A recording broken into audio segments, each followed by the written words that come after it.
तज्जयति परम ज्योति समं समस्तैरनंत पर्यायै दर्पण तल इव सकना प्रतिफलति पदार्थ मालिका यत्र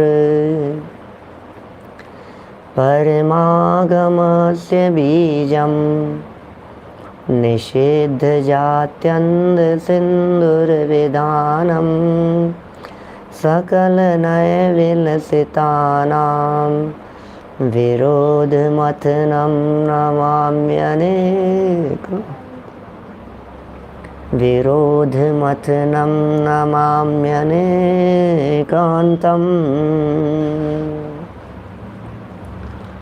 पुरुषार्थ सिद्धि उपाय नामक यह ग्रंथ है अमृत चंद्राचार्य की अनुपम रचना। शिक्षा व्रतों की यहाँ चर्चा चल रही थी और इस चर्चा में कल तक भोग और उपभोग संबंधी हमारी जितनी भी प्रवृत्तियाँ हैं उन सबको और अधिक मर्यादित करने के लिए प्रेरणा दी गई, शिक्षा दी गई और ये कहा गया कि हे भव्य जीवों, जितना संभव हो सके उतना तुम और अधिक मर्यादित होने का प्रयास करो। भोग के परिणाम, उपभोग के परिणाम जितना संभव हो सके आप कंट्रोल कीजिए, रोकिए। और बहुत सारी बातें हमने यहाँ देखी, खाने पीने के संदर्भ में भी, ओढ़ने पहनने के संदर्भ में भी। जितना बन पड़े उन सबको हमने त्यागने की, छोड़ने की, लिमिटेड करने की, 5 दिन के लिए छोड़ दिया। बीच बीच में बदल बदल करके, बड़े महत्वपूर्ण बिंदु थे, बदल बदल करके त्याग करो। परमानेंट त्याग मत करो। किसी चीज़ को 2 दिन के लिए छोड़ दिया, फिर ले लिया, फिर 5 दिन के लिए छोड़ दिया। देखिए, जिन वस्तुओं में हिंसा है, जिन वस्तुओं में पाप है, जो वस्तुएं सदोष है, उन वस्तुओं का तो परमानेंट त्याग कर दीजिए, उनको तो छोड़ दीजिए, ख़त्म खेल उनका तो, कहानी ख़त्म। और जिन वस्तुओं में दोष नहीं है, जो वस्तुएं निर्दोष है, जिन वस्तुओं में हिंसा का पाप नहीं लग रहा है, जो वस्तुएं खाने योग्य दिखाई देती है, जिन्हें जिनागम में भक्ष्य कह करके पुकारा गया है, उन वस्तुओं को समय के अनुसार धीरे धीरे मर्यादित कीजिए। आज 2 दिन के लिए मैंने दूध छोड़ दिया, 5 दिन के लिए मैंने मीठा छोड़ दिया, 2 दिन के लिए मैं चाय का त्याग कर दिया, 4 दिन के लिए मैंने लौकी छोड़ दी, आगे आने वाले 1 वीक के लिए मैं एप्पल नहीं खाऊंगा। एग्ज़ाम्पल दे रहा हूँ आपको सारे। माने इस तरह से बदल बदल करके कभी नमक छोड़ दिया, कभी मीठा छोड़ दिया। अपने यहाँ जो 6 रसों के त्याग की जो बात कही गई है वो सब इसी से जुड़ी हुई बात है। 6 रस बतलाए गए हैं और 6 रसों का अलग अलग दिन, 6 दिनों के अंदर त्याग कराया जाता है। 1 दिन मीठे का त्याग, 1 दिन घी का त्याग, 1 दिन तेल का त्याग, 1 दिन बूरे का त्याग, 1 दिन गोरस का त्याग। इस तरह से बदल बदल करके त्याग होता है। आप सोचिए, जब इस तरह से बदल बदल करके त्याग करते हैं तो शरीर के लिए आवश्यक और पोषक तत्व भी मिल जाते हैं और जो कंट्रोल होता है अपनी इच्छाओं पर वो भी मायना रखता है। कस जाते हैं परिणामों में कसावट आती है। विशेष रूप से हमारे परिणाम जुड़ते हैं, उनसे बचते हैं तो आसक्ति थोड़ी सी कम हुई कि नहीं हुई, ये अपने आप को अपन लोग टटोल पाते हैं। छोटे छोटे से त्याग हैं, होते रहने चाहिए, भूमिका अनुसार करते रहिए। देखिए, इन सब चीज़ों में फिर हमने और मर्यादा की बात कही, घड़ी की, मोबाइल की, कपड़े लत्तों की, जेवर की, धन दौलत आदि की, वैभव की, परिग्रह की, उन सब की मर्यादा की बात कही। इसमें कहा कि इसी में आत्मा का कल्याण है। ये बात कही थी, अंतिम वाक्य कल अपन ने पढ़ा था, 182 नंबर का पेज है। टीकाकार टोडरमल जी साहब कह रहे हैं इसी में आत्मा का कल्याण है। साहब, कोई व्यक्ति ऐसा समझने लग जाए, अरे यार रोटी छोड़ने में आत्मा का कल्याण है, कपड़े कम करने में आत्मा का कल्याण है, बिस्तर साधन सुविधाएं कम करने में आत्मा का कल्याण है, तो इससे अच्छा क्या होगा? हमारा तो बहुत कल्याण हो जाएगा, हमने तो बहुत छोड़ दिए। तो नीचे फुटनोट में कल्याण शब्द को थोड़ा सा क्लेरिफाई कर रहे हैं। देखिए, यहाँ भूमिकानुसार ऐसा राग आता है। क्या कह रहे हैं? जिस भूमिका में हम बैठे हुए हैं उस भूमिका के अनुसार ऐसा राग आता है, उसका ज्ञान कराने के लिए उपदेश वचन है। इसका ज्ञान कराने के लिए आत्मा का कल्याण तो अंतरंग में निज कारण परमात्मा के आश्रय से होने वाली शुद्धि अर्थात वीतराग भाव से है। क्या? आत्मा का कल्याण तो किससे है? इससे नहीं है।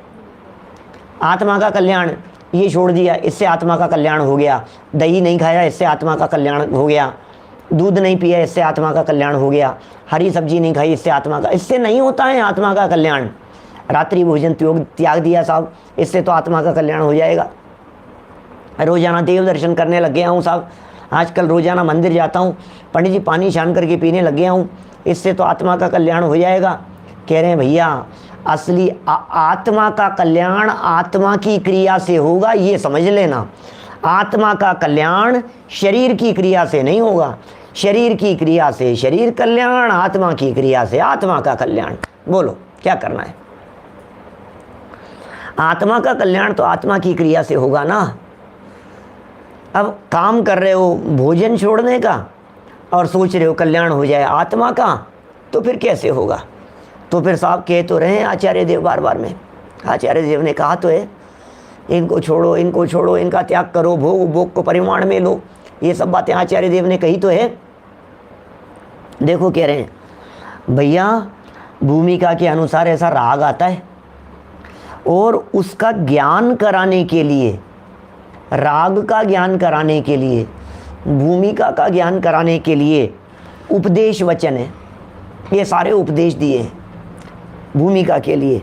आत्मा का कल्याण तो कैसे होता है? अब सुन लेना, हमारे बहुत सारे साधर्मी जानना चाहते हैं आत्मा का कल्याण कैसे होगा। पंडित जी ये बताओ, आप तो आत्मा का कल्याण आप बार बार में बोलते हो, पंडित जी आत्मा का कल्याण करो, आत्म को कल्याण करो, आत्म को कल्याण करो। हम पूछ रहे हैं आपसे, आत्मा का कल्याण कैसे होता है? आत्मा का कल्याण कैसे होगा ये बताओ। अरे आत्मा का कल्याण तो अंतरंग में निज कारण परमात्मा के आश्रय से होने वाली शुद्धि। क्या? निज कार अंतरंग में अपना कल्याण कैसे होगा? अंतरंग में निज अपना कारण परमात्मा, अंदर में कारण परमात्मा। आप जानते हैं कारण परमात्मा किसे कहते हैं? निज कारण परमात्मा ये क्या चीज़ है? देखिए, दुनिया में कोई भी काम होता है तो उस काम के होने का कोई ना कोई कारण होता है। क्या? कोई भी काम हो, जब भी वो काम होगा तो उस काम के होने का कोई ना कोई कारण अवश्य होगा। तो परमात्मा बने तो परमात्मा बनने का क्या कारण होगा भाई साहब? कोई ना कोई कारण तो होना चाहिए। जब परमात्मा बना जाता है, जब भगवान बना जाता है, तो भगवान बनने के पीछे भी कुछ न कुछ कारण अवश्य होता है।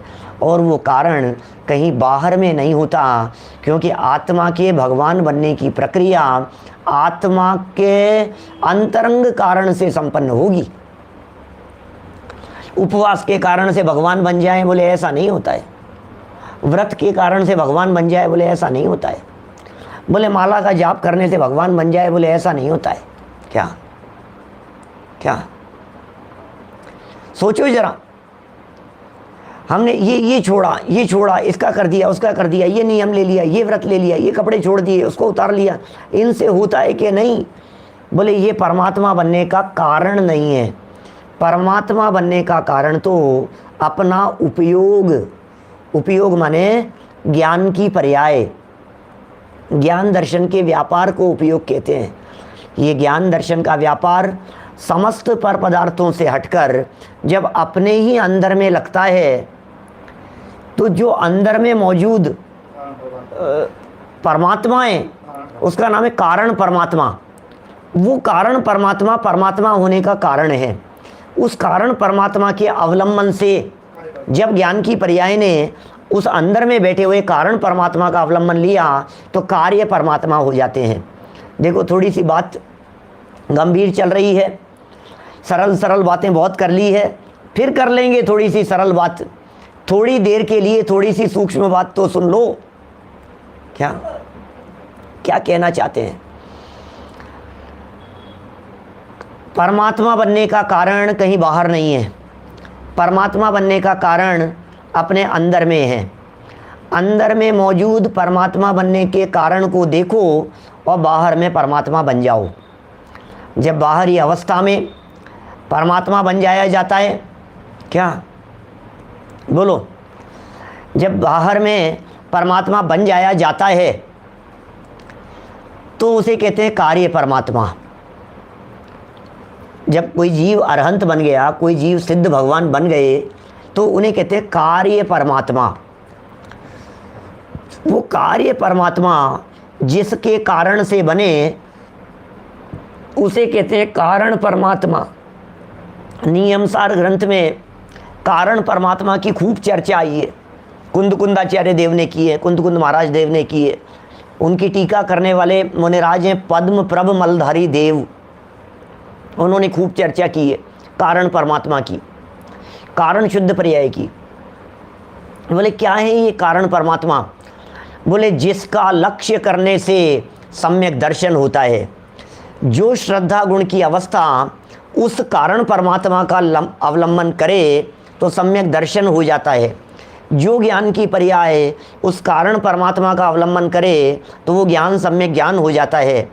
जो चारित्र की पर्याय उस कारण परमात्मा का अवलंबन करे तो सम्यक चारित्र हो जाता है।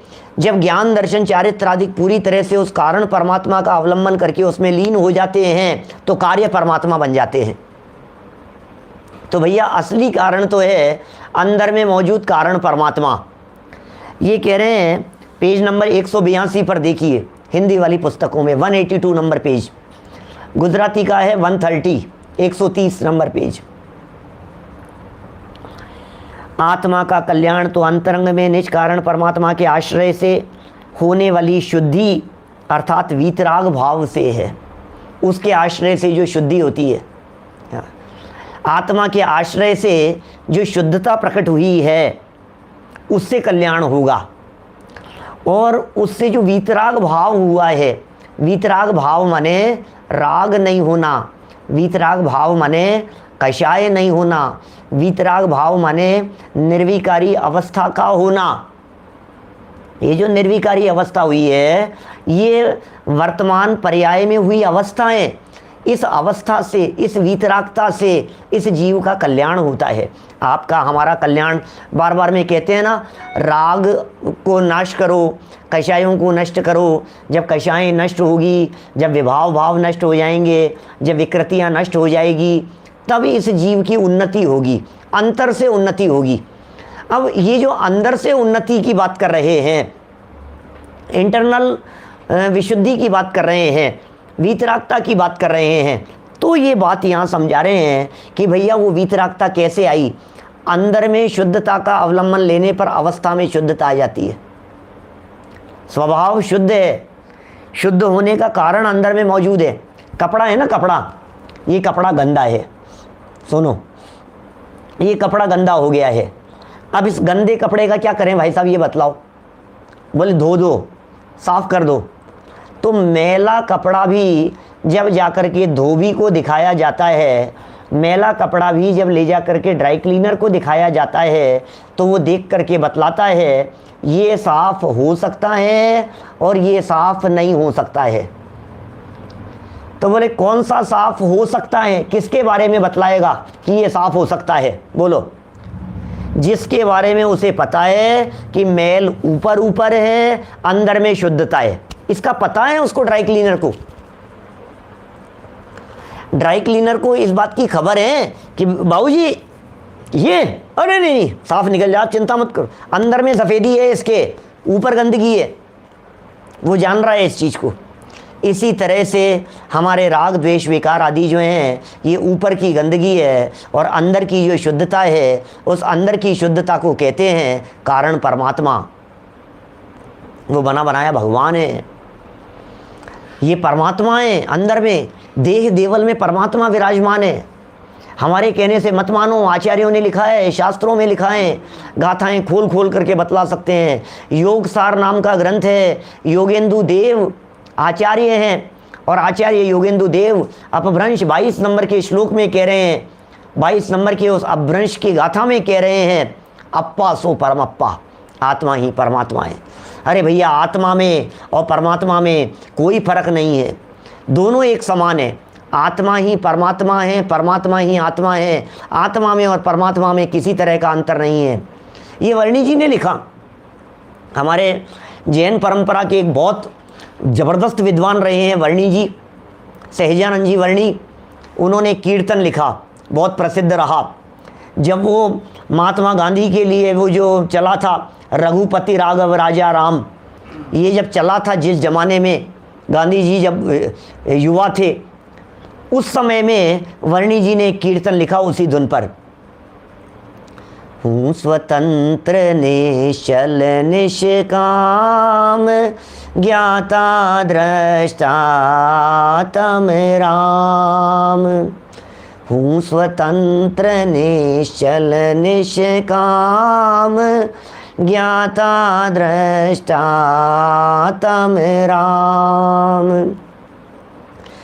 मैं वह हूँ जो है भगवान, जो मैं हूँ वह है भगवान। अंतर यही ऊपरी जान, वे विराग यह राग वितान। बहुत ही सुंदर कीर्तन है भाई साहब, क्या बहुत सुंदर कीर्तन है।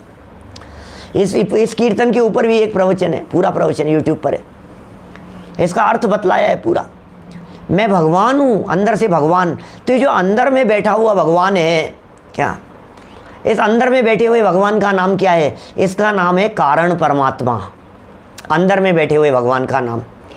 और उस कारण परमात्मा वो निज है, वो अपना है। उस कारण परमात्मा का लक्ष्य करने से जब परमात्मा अवस्था प्रकट होती है, उसे कहते हैं कार्य परमात्मा। वो होते हैं सिद्ध भगवान, वो होते हैं अनंत भगवान। कार्य रूप से बदल गए, होने की शक्ति, तो जो शक्ति जिसके अंदर होगी वही तो होगा।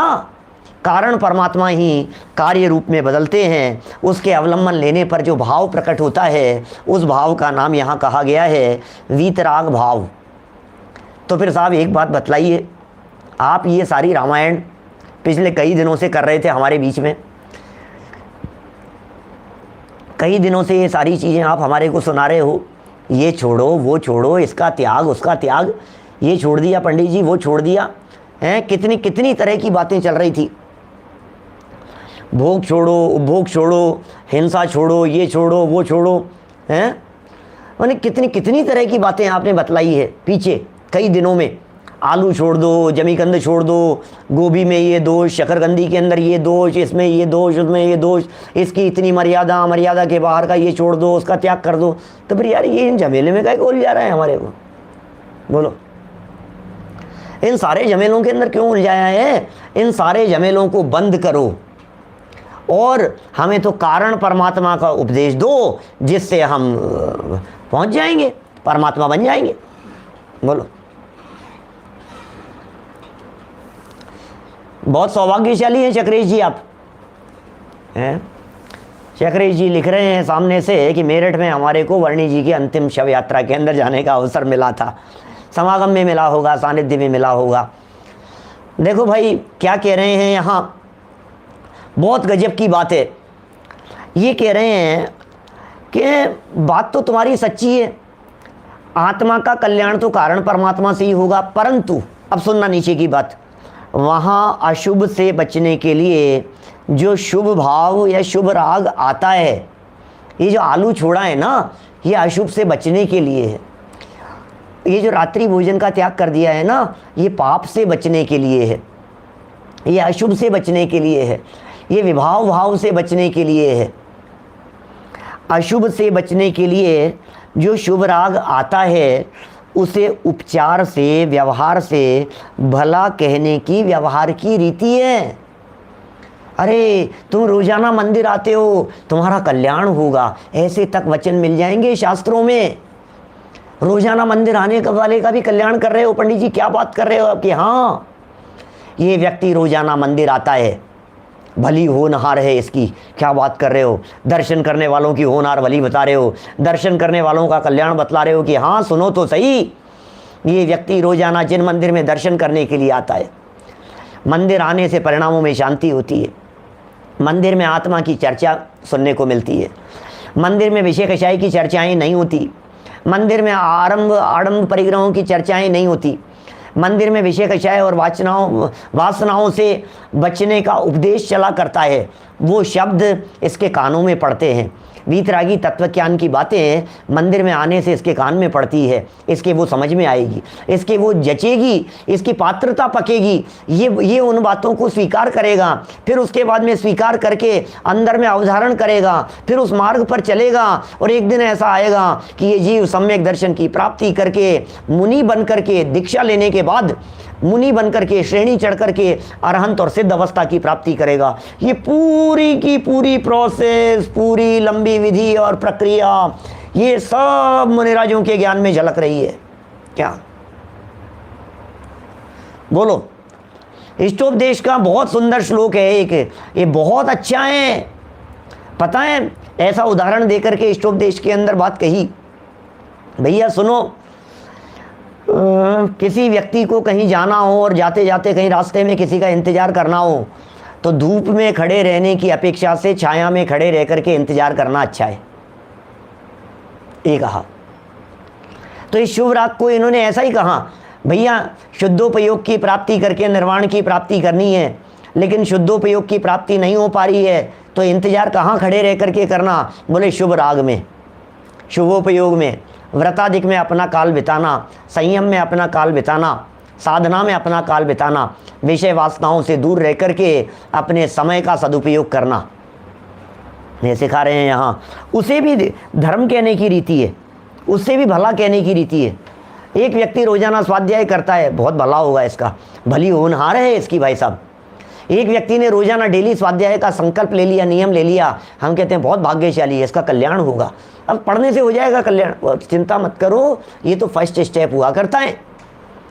इसके बाद में जैसे जैसे पढ़ेगा, जैसे जैसे समझेगा, वैसे वैसे वस्तु स्वरूप समझ में आने लग जाएगा, और जैसे जैसे वस्तु स्वरूप समझ में आने लग जाएगा वैसे वैसे विरक्ति भी हो जाएगी, त्याग भी हो जाएगा, संयम भी हो जाएगा, मुनि पदाधिक भी हो जाएंगे, गुणस्थान भी बढ़ेंगे, श्रेणी भी चढ़ेगा, निर्माण भी हो जाएगा। प्रक्रिया है वैसा, प्रक्रिया है पूरी। उस प्रक्रिया की शुरुआत कहाँ से होगी बोलो। किसी व्यक्ति को ग्रेजुएट होना है, इसकी शुरुआत कहाँ से होगी बोलो। एक व्यक्ति ग्रेजुएट करवाना था अपने बच्चे को, तो उसने क्या किया, 3 साल का बच्चा था, स्कूल में एडमिशन करा दिया उसका, और बोला मेरे बच्चे को एडमिशन कर। पागल हो गए, तुम्हारा दिमाग खराब है हैं? LKG में पढ़ने से ग्रेजुएट होते होंगे? तो नहीं होते LKG में पढ़ने से ग्रेजुएट। मैं आपसे पूछता हूँ, बोलो पागल हो तुम? LKG में पढ़ने से कुछ भी नहीं होता है। अभी क्या कर रहा है, बोले फर्स्ट क्लास में पढ़ रहा है, ग्रेजुएट करवाना है इसको। कुछ नहीं होगा, धेले भर भी कुछ नहीं होने वाला है। 50 बार फर्स्ट क्लास पढ़ा दो तो भी कुछ नहीं होगा। अरे 50 बार फर्स्ट क्लास पढ़ा दो तब भी कुछ नहीं होगा, लेकिन फर्स्ट में एडमिशन तो कराना पड़ेगा, सेकंड में तो जाना पड़ेगा, थर्ड में तो जाना पड़ेगा, 4th 5th 6th आगे तो बढ़ना पड़ेगा, मैट्रिक तो करवाना पड़ेगा, 12th तो कराना पड़ेगा। बोलो, यहाँ से शुरुआत होती है। एक एक स्टेप है, एक एक स्टेप है, एक एक स्टेप। भाई साहब दर्शन करने वाले को भाग्यशाली कह रहे हैं, ये जैन दर्शन है। जिनेंद्र देव के दर्शन करने की प्रेरणा दिला देते हैं। जिनेंद्र दर्शन तो छोड़ो, अभी लिखा गधे के दर्शन करने मात्र से कल्याण हो जाएगा सेठ जी का। क्या बात कर रहे हो, गधे के दर्शन करने से? नियम तो लो, कुछ तो संयम होना चाहिए। सुनिए सबने कहानी। देखो जरा यहाँ उपचार से इन सब व्यवहारिक क्रियाओं को भला कहा जाता है, उपचार से इन सब को श्रेष्ठ कहा जाता है, उपचार से इन सब की प्रेरणा भी दी जाती है। शुरुआत तो मंदिर से ही होगी भाई साहब, शुरुआत तो दर्शन करने से ही होगी। फिर जब रोज़ाना दर्शन करने के लिए आने लगे तो उससे कहना, अरे यार ऐसे क्या दर्शन करके चले जाते हो, थोड़ी देर भगवान को क्या सलाम करने के लिए आते हो हैं? थोड़ी देर के लिए भगवान के साथ में थोड़ा चर्चा वार्ता कुछ तो होनी चाहिए, भगवान से बात तो करो थोड़ी सी, भगवान के रूप को निहारो तो सही थोड़ा सा। रोजाना मंदिर आकर के चले जाते हो, थोड़ा सा दर्शन पूजन भक्ति कुछ तो कर लिया करो। प्रेरणा देने लग गए। रोजाना पूजन करके चले जाते हो, तुम जानते भी हो पूजन क्या है, पूज्य क्या है, थोड़ी देर के लिए समय निकालो। कैसे समय निकाले बोलो? थोड़ी देर के लिए समय निकालो। किसके लिए? यहाँ शास्त्र सभा चलती है, यहाँ प्रवचन चलते हैं, उसमें बताया जाता है कि तुम कौन हो, भगवान कौन हो। तो उसने बैठना शुरू कर दिया, सुनना शुरू कर दिया। फिर उसको समझाओ, कितने समय से सुन रहे हो कि साहब 10 साल हो गए सुनते, कुछ नहीं होगा सुनने से। अरे यार सुनने से कुछ नहीं होगा, मैंने अपनी ज़िंदगी ये 10 साल खराब कर दिए सुनने में। तुम कह रहे हो सुनने से कुछ नहीं होगा, तो फिर किससे होगा? बोले सुनने से नहीं, गुनने से होगा। क्या? जो सुना है उसे गुनो। तो फिर इसने त्याग करना शुरू कर दिया, फिर इसने संयम लेना शुरू कर दिया, साधना के मार्ग पर लग गया। ठीक है, बहुत अच्छी बात है भैया, अब तो मैंने इतना त्याग कर दिया, अब तो मैंने इतना छोड़ दिया, ये सब छोड़ दिया, वो सब छोड़ दिया। तो फिर कहा भैया छोड़ने वोड़ने से कुछ नहीं होगा। अरे यार गजब हो गई भाई साहब, तुम ही कहते हो ये करो और फिर तुम ही कहते हो ये नहीं। भैया क्या करें, उंगली पकड़ पकड़ करके आगे चलाना पड़ता है। क्या? जिसकी होनहार भली होती है वो आगे बढ़ता चला जाएगा, होनहार भली नहीं होगी तो फर्स्ट क्लास पढ़ करके, फोर्थ क्लास पढ़ करके, 6th 9th पढ़ करके, 10th में फेल होकर के रह जाएगा, नहीं पढ़ेगा आगे। तू तो सोच रहा था ग्रेजुएट हो जाएगा, लेकिन ग्रेजुएट के लिए 10th करना कि नहीं करना? 10th करना, लेकिन 10th में अटकना नहीं।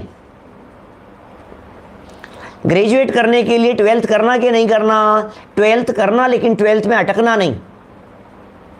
क्या? यदि आप 12th करके 12th में अटक गए तो ग्रेजुएट नहीं होंगे, तो फिर नहीं करें 12th कि तब तो संभावना ही नहीं है। तो फिर साहब क्या करें?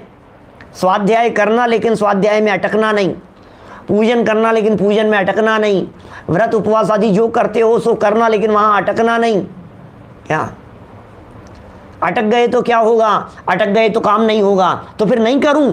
बोले नहीं करने वाले तो बाउंड्री के ही बाहर हैं, उनकी तो चर्चा ही नहीं है। नहीं करने वाले तो ज्यादा पापी जीव हैं। क्या करें?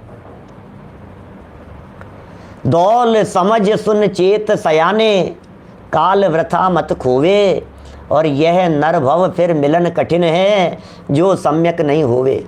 दौल समझ सुन चेत और सयाने, हमारे उत्तम चंद जी सिवनी वाले पंडित जी साहब, ये पांचों के अंदर 5 समवाय बतला देते थे। दौल समझ सुन, 5 लब्धियां, 5 समवाय नहीं, 5 लब्धियां। क्षयोपशम विशुद्धि देशना प्रायोग्य और करण लब्धि, सयाना हो गया। दौल समझ सुन, दौल क्षयोपशम, उससे कह रहे हैं समझ विशुद्धि, विशुद्धि होगी तो समझने आएगा। फिर सुन देशना लब्धि, फिर चेत प्रायोग्य लब्धि, और फिर सयाना हो गया करण लब्धि, सम्यक दर्शन की प्राप्ति हो गई। दौल समझ सुन चेत सयाने, काल वृथा मत खोवे, और यह नर भव फिर मिलन कठिन है, जो सम्यक नहीं होवे। सम्यक दर्शन नहीं हुआ तो फिर यह नर भव पुनः मिलना कठिन है भैया। कल्याण की बात यहाँ कह दी।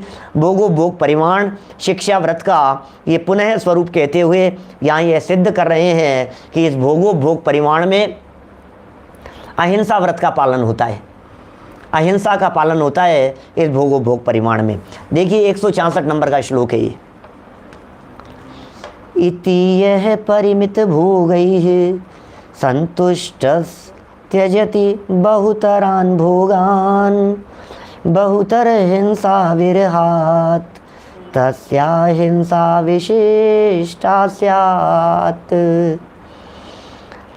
अन्वयार्थ यह माने जो गृहस्थ इति परिमित भोगई, इस प्रकार मर्यादा रूप भोगों से संतुष्ट है, संतुष्ट होकर बहुतरान बहुत से भोगान भोगों को त्यजति छोड़ देता है, तस्य माने उसके बहुतर हिंसा विरहात अधिक हिंसा के त्याग से विशिष्टा हिंसा स्यात् विशेष अहिंसा व्रत होता है।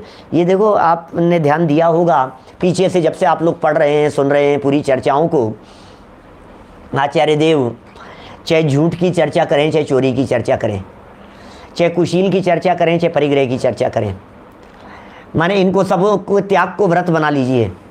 चाहे वे दिग्व्रत की चर्चा करें या देश व्रत की, अनर्थ दंड त्याग व्रत की चर्चा करें, चाहे सामयिक की, चाहे प्रोषदोपवास की बात करें या भोग परिमाण की, आचार्य देव प्रत्येक प्रकरण में ये सिद्ध कर रहे हैं कि इसके माध्यम से अहिंसा का पालन होता है, इसके माध्यम से उत्कृष्ट अहिंसा पलती है।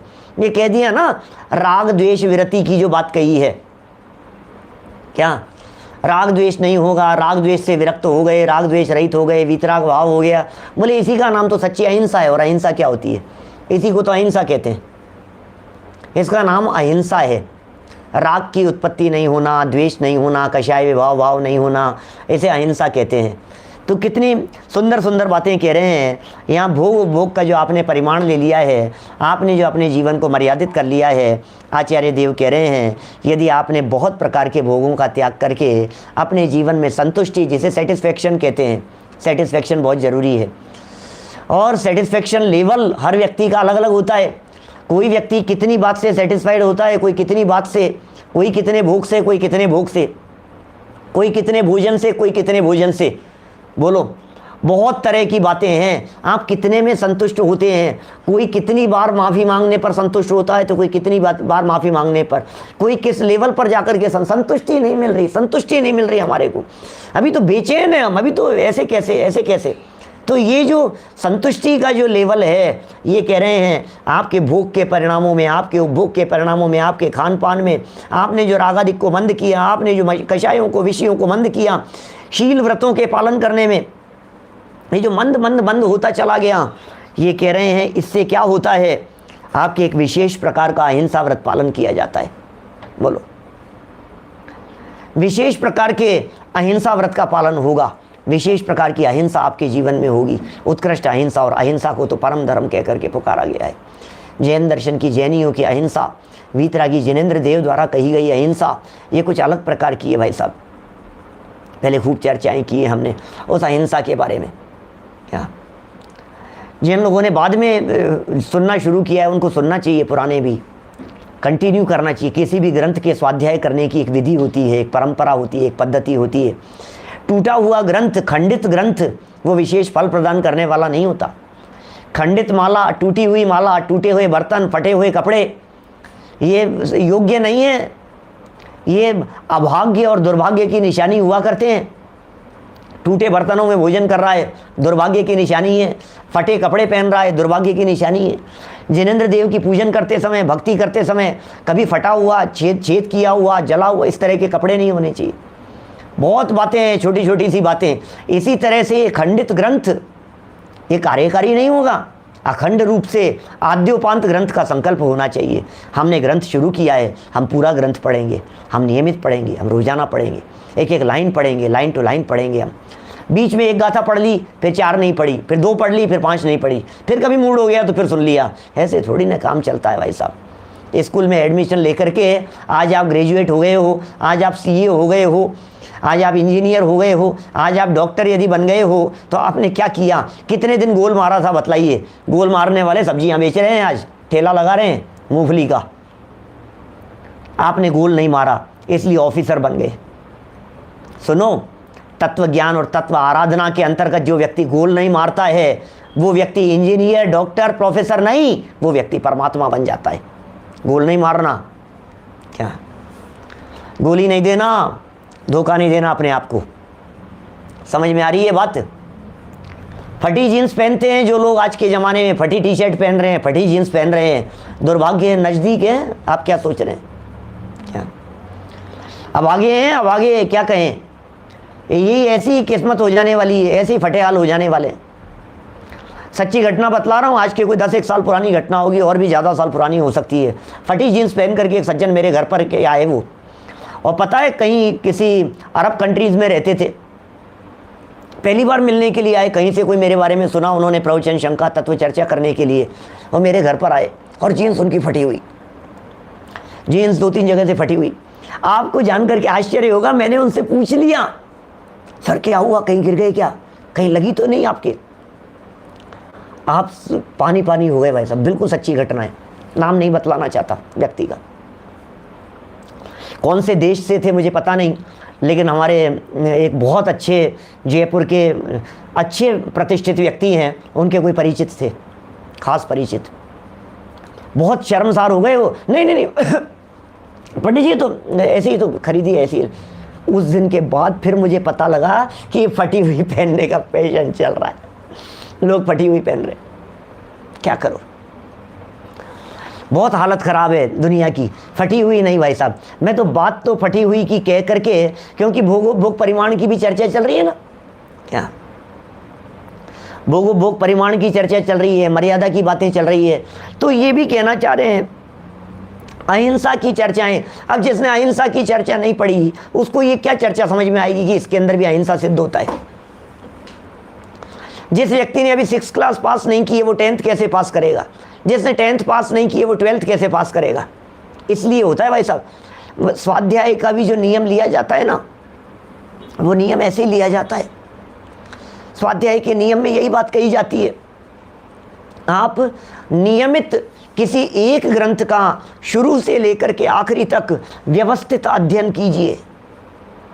आपने स्वाध्याय का नियम तो ले लिया, मंदिर गए, जो किताब हाथ में आ गई, जो पेज खुल गया, आधा एक पेज पढ़ा, बंद कर दिया, हाँ भाई मेरा तो नियम पूरा हो गया, स्वाध्याय का नियम लिया। इसको नियम थोड़ी ना कहते हैं भाई साहब, नियम लेने की बात कर रहे हैं, यहाँ नियमों में बांधने की बात कर रहे हैं। ये भी नियम है, भोग और उपभोग परिमाण के संदर्भ में जो बातें कह रहे हैं, भोग उपभोग परिमाण के संदर्भ में जो यहाँ नियम और संकल्पों की जो बात कर रहे हैं, ये बात ऐसी कह रहे हैं कि आपके जो नियम है वो स्वाध्याय का नियम भी होना चाहिए। इसका नाम आराधना है, ये होती है असली आराधना। चलिए टीका पढ़ते हैं, देखिए आप 183 नंबर पेज देखिए। यह इति परिमित भोगैः संतुष्ट बहुतरान भोगान त्यजति तस्य बहुतर हिंसा विरहात विशिष्टा अहिंसा स्यात्। इस प्रकार जो श्रावक भोगोपभोग के पदार्थों से संतुष्ट होता हुआ, आप संतुष्ट हैं क्या भोग से? तृप्ति मिलती है क्या? ओहो, भोगों से कभी तृप्ति नहीं मिलती भाई साहब। वैराग्य के भाव जब तक नहीं आएंगे, साधना आराधना के भाव जब तक नहीं आएंगे, भोगों से कभी तृप्ति नहीं मिलती है। ये प्रसिद्ध कथन है भोगों के संदर्भ में कि अग्नि कभी ईंधन से तृप्त नहीं होती, भोग कभी भोग भोगने से तृप्त नहीं होते। ये पेट ऐसा भूखा घड़ा है, खिलाते खिलाते कभी नहीं भरता। कब भर जाएगा पेट? कि साहब भर गया, शाम को फिर खाली का खाली है, कि साहब भरा हुआ है, कि नहीं सुबह फिर खाली का खाली है। न खाने से भरेगा। भोजन कर कर के आज तक कभी किसी की भूख नहीं मिटी। भोजन का त्याग कर देने वालों की भूख मिट जाया करती है। भूख कैसे मिटती है? भोजन का त्याग कर देने वालों की भूख मिटती है, भोजन करने से भूख नहीं मिटती। इसी तरह से भोगोपभोग से जो संतुष्ट हुआ व्यक्ति है, बहुत प्रकार से भोगोपभोग के पदार्थों को छोड़ देता है। उसके बहुत हिंसा न होने से विशेष रूप से अहिंसा व्रत होता है। क्या कह रहे हैं? बहुत हिंसा का त्याग हो गया, उसके आरंभ का त्याग कर दिया उसने। इससे हिंसा, आरंभ में बहुत हिंसा है, भोजन बनाने में, पकाने में, खाने में, हैं भोजन आदि सामग्रियों को जुटाने में, उसमें बहुत हिंसा है। भावार्थ, जो श्रावक भोग के पदार्थों को मर्यादा पूर्वक त्याग करता ही रहता है, उसके उतने ही अंशों में संतोष प्रकट होकर, देखो क्या कह रहे हैं, वापस देखो लाइन, देखो क्या कह रहे हैं। जो श्रावक भोगोपभोग के पदार्थों को मर्यादा पूर्वक त्याग करता ही रहता है, मर्यादा पूर्वक भोग के पदार्थों का, कभी इसका त्याग कर दिया, कभी उसका त्याग कर दिया, कभी इसका, कभी उसका, कभी उसका त्याग करता रहता है, उसके उतने ही अंशों में संतोष प्रकट होकर लोभादि कषाय के त्याग रूप सम्यक अहिंसा प्रकट होती है। इसका मतलब जहाँ लोभ है वहाँ भी हिंसा है, जहाँ मान है वहाँ भी हिंसा है, जहाँ मायाचारी है वहाँ भी हिंसा है। क्रोध को तो सारा जगत हिंसा कहता है। ये कह रहे हैं यहाँ लोभ आदि कषायों के त्याग रूप सम्यक अहिंसा प्रकट होती है। क्या आप लोग विकल्प नहीं करें? मेरे गले को आज बहुत ज़्यादा बोलना हुआ है, दिन भर में बहुत लगातार काफ़ी बोलना हुआ है, इसलिए थोड़ा सा ऐसा लग रहा है। रोज़ाना बोलता नहीं हूँ मैं इतना ज़्यादा, 3-4 समय जो चलता है अपना वही चलता है। रात भर नहीं बोलेंगे, मौन हो जाएंगे अभी प्रवचन के बाद, तो फिर ठीक है, कोई दिक्कत नहीं, अपने क्या फ़र्क पड़ रहा है। इसलिए विकल्प नहीं करें, 2-4 मिनट और हैं अपने। बहुत लगातार मैसेज आ रहे थे, इसलिए मुझे कहने का विकल्प आया। देखिए, उस भोग उपभोग के निमित्त के अवलंबन करने से,